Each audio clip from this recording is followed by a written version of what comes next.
Hey, welcome. Have you ever looked at someone who's just crushing it in life, someone incredibly successful, and you just find yourself wondering, what is their secret? Is it just raw talent, some kind of luck? Well, it's often something much deeper than that, something more powerful. And here's the best part, it's something that any one of us can build. We're talking about self-discipline. And in this explainer, we're going to dive deep into how this one single trait can be the absolute key to unlocking your true, untapped potential.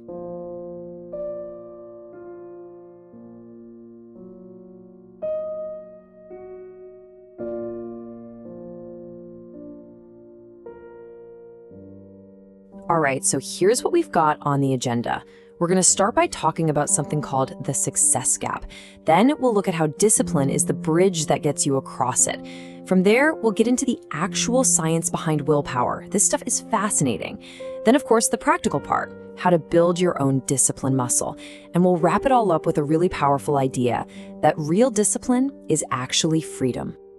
So let's jump right in with a problem that I think we can all relate to, right? It's what we're calling the success gap. This is all about that frustrating feeling when you have a great idea or a powerful goal or just the best intentions, but somehow it's just not enough to make things happen. I mean, really think about this for a second. We all know people like this. They're brilliant, they're creative, they are just brimming with potential, and yet they seem stuck. They can't quite get their projects off the ground. And at the exact same time, you see other people who maybe don't even seem as naturally gifted, but they are just consistently achieving things. They're moving forward. So what is it? What's that secret variable that makes all the difference? Well, that missing variable, that thing that connects where you are to where you desperately want to be, it's discipline. That's the whole ballgame. I want you to think of it like a bridge. On one side, you've got your goals, your dreams, your aspirations. On the other side is your reality, your achievements. Discipline is the bridge that you build, plank by plank, to get from one side to the other. And this idea is definitely not new. We're talking ancient wisdom here. Over 2,000 years ago, the philosopher Aristotle just nailed the essence of self-discipline. He understood that true power isn't just about the ability to do something. It's also, and maybe even more importantly, about the power not to do something. The power to resist an impulse, to say no to a distraction. That choice, he realized, is completely within our control. And that's really the foundation of all personal power. So this means we've got to stop thinking about discipline as some kind of punishment or self-denial for the sake of it. It's not about being hard on yourself. It is the essential framework, the structure that takes a vague, fuzzy goal floating around in your head and turns it into a concrete, tangible reality. Without it, you're just dreaming. With it, you're building.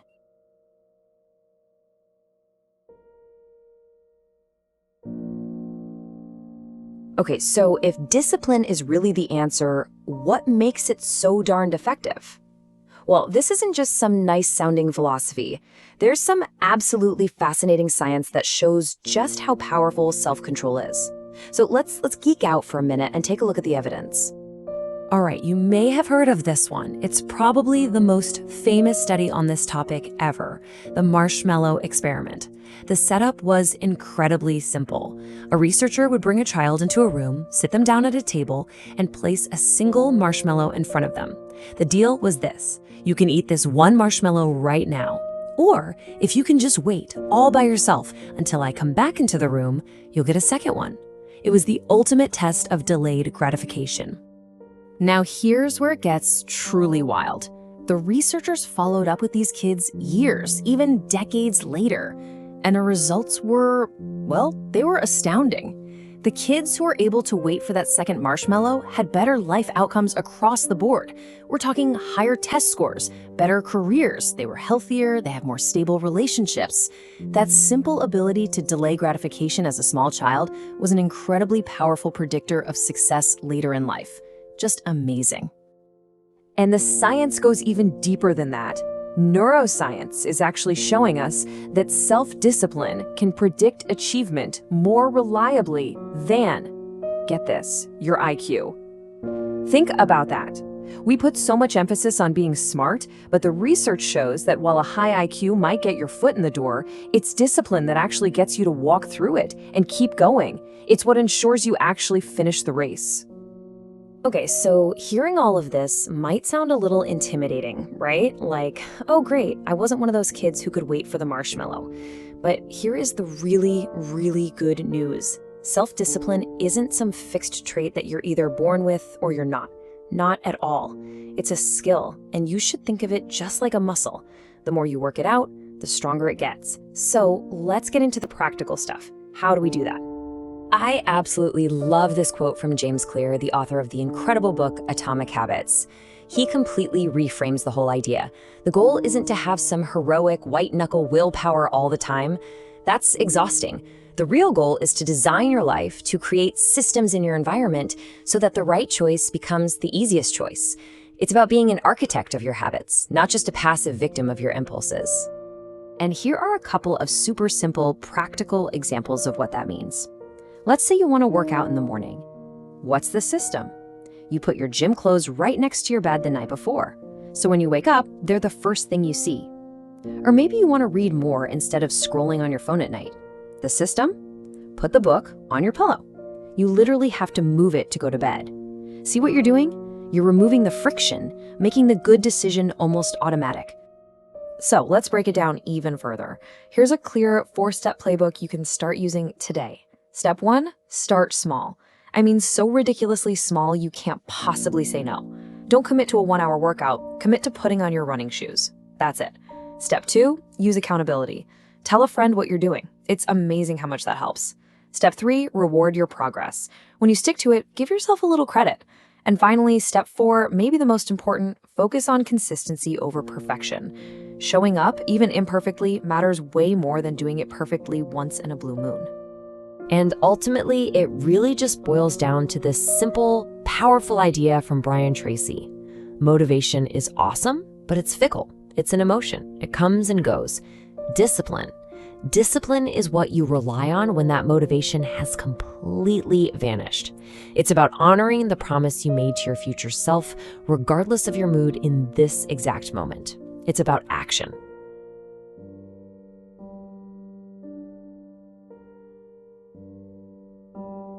All right, we're at our final section now. And this might be the most important mindset shift of all. We so often see discipline as this cage, this set of rules that restricts us. But I want to propose something different. In reality, true discipline is the key that unlocks the door to ultimate freedom. This famous quote, which is actually Will Durant's summary of Aristotle's ideas, brings us right back to where we started. It's such a powerful reminder that our identity, who we are, isn't defined by one big, grand, heroic action. It's forged in the fire of the small, consistent, seemingly insignificant choices that we make every single day. Excellence isn't an act, it's a habit. So think about it this way. Every single time you choose discipline, you are buying yourself a little piece of freedom. It's freedom from the anxiety of a deadline that's creeping up on you because you procrastinated. It's freedom from the heavy weight of regret, of not even trying. And maybe most importantly, it's freedom from looking back on your life in 10, 20 years and wondering, what if? What could I have been? Discipline is what empowers you to stop being a passenger and become the architect of your own life. The life you truly want isn't going to magically appear. It is built carefully, one brick at a time, through these daily acts of discipline. So I'll leave you with this one question to think about. What is the first brick you will lay today? What is that one tiny, ridiculously small thing you can do right now to start building?